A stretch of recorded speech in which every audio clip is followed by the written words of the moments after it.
It's no secret that Wario has been trending on the internet as of recently. If you haven't heard of it, the Wario apparition is a creepypasta as troll story about how if your subconscious desperately wanted to see Wario in Super Mario 64, then the game will make Wario appear in the room, entering the second Bowser level. But we're not here to talk about spooky Mario creepypastas. Many are aware of Wario's handheld appearances with the Wario Land series on the Game Boy and Wii, as well as the WarioWare series which was released on many different consoles across multiple generations. However, there was a game featuring Wario on Nintendo's 6th generation home console that I feel as if most people forgot about, lost to time. This game is by no means terrible, and although short in playtime, has incredible replayability, as well as, at least in my opinion, really fun gameplay. I'm talking about Wario World for the GameCube. Developed by Treasure and released in 2003 in the United States, this game is about Wario and his immense greed, go figure. The story starts off with Wario chilling in his castle with all the wealth he's collected over his life. Wario, with his greedy nature, goes to steal a legendary purple gem which was told to grant the wishes of those who desire it. But little did he know is that the gem feeds off the wishes of people, quote, turning their desires into power. The evil gem then turned all of Wario's gold and treasures into evil spirits and spread them across a world where Wario now has to beat the baddies and get his wealth back. It's not a very in-depth plot, but it's very fitting for a Wario Universe game. What I like most about it is that Wario literally has to earn his money back by beating up everything, which makes for an entertaining game as you adventure through it. If you've never heard of this game or have yet to play it, you should really pick up a copy. This game is a blast for the few hours you'll play and deserves a spot in your collection.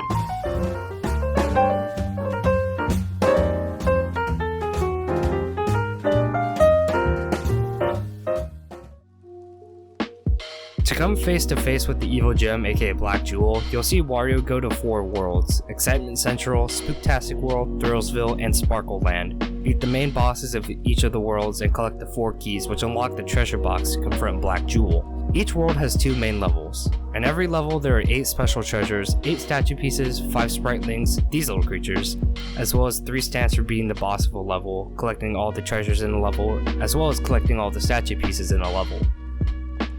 There are also red crystals in every level, which are used to unlock the boss room. Each red crystal is acquired by completing small puzzle rooms, and the amount to unlock boss rooms varies between worlds, increasing as you go further into the game.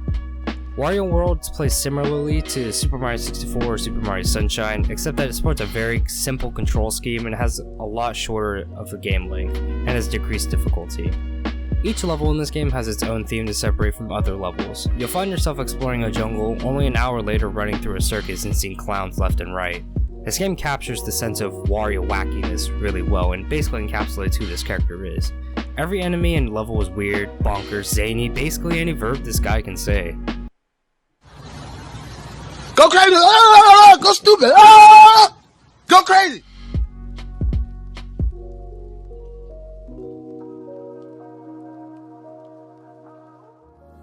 Starting off with combat, fighting in this game is very simple. To kill mostly everything, you just punch it over and over again until it collapses onto the ground, in which you follow the enemy up with either spinning it around in circles until you throw it, slamming it face down into the ground, making it beg for mercy, or just chucking it into the void. Beating things up in this game doesn't get tiring or boring, as it never feels like a chore, and you get money for it. Speaking of money, the money in this game you collect from beating up things is somewhat useless, unless you find yourself losing all of your hearts. If it do happen to be an untimely end, you'll have to cough up some coin to get back into the game. A small price to pay for salvation. Although money isn't necessary, it's still fun to collect. What is also fun to collect is the treasures in each world. Like I previously mentioned, there are 8 treasures in each world, which are themed around each level. These are the main collectibles of the game next to the spritelings. The treasures are often locked behind buttons, which you have to press to make them appear on their color-coordinated pad. Speaking of spritelings, these are the little creatures that are willing to help the large greed-driven Wario in defeating Black Jewel and retrieving his treasure. There are 5 in each level, and they offer tips and some lore behind the game. These guys have a bigger role in the end of the game. Just know that collecting them is very beneficial for the good ending. The platforming in this game, although simple, is very fun. A lot of the levels incorporate puzzles that you have to solve to move onwards. A good example I can think of is the entire second section of Wonky Circus. My first time playing through this section as a kid, I can proudly say that I got lost and found myself going around in circles, trying to find the missing treasures. It introduces new mechanics for platforming as well as a few tight jumps. This is just one of many examples of fun platforming in the levels of the game.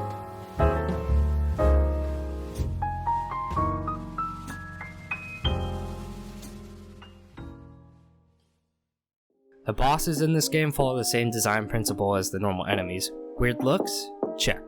Have wacky music to accompany them? Also check. Defeat the same as any normal enemy? Check. Yeah, although these bosses' designs scream Wario and have epic music to fight them too, the only thing that makes me sad is that although these bosses are basically just puzzles, you'll find yourself just spamming the B button to solve them most of the time. I feel like they could have used the charge move a lot more and have incorporated it into combat, but punching is a lot more convenient. Nonetheless, the bosses in this game are really fun to battle and really reflect the theme of their world. The combat does hold the game back ever so slightly, but not too much to completely change my opinion, as the game is centered more towards collecting than fighting.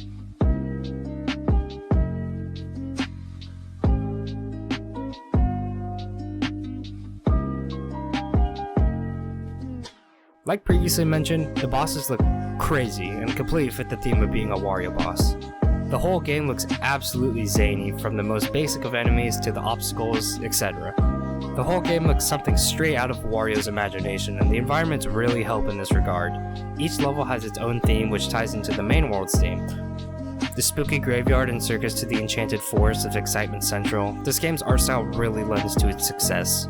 Of course, not made for a modern console today, it fails to be at today's standards. However, I believe that the game's graphics have aged well, and look especially good on Dolphin at a 16:9 aspect ratio. All in all, the game's art direction is absolutely genius, and being a Wario game, it's expected that everything looks weird and funny. Wario World is a game I feel as if many have forgotten about or have yet to play.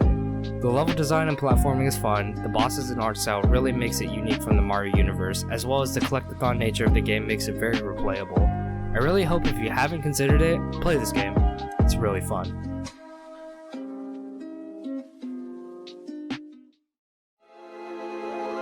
Alright, thanks for watching this video. If you made it to the end, thank you very much. I really appreciate it. I really wanted to talk about this game because it's one of the childhood games I played all the time as a kid, and I just remember popping in my GameCube constantly.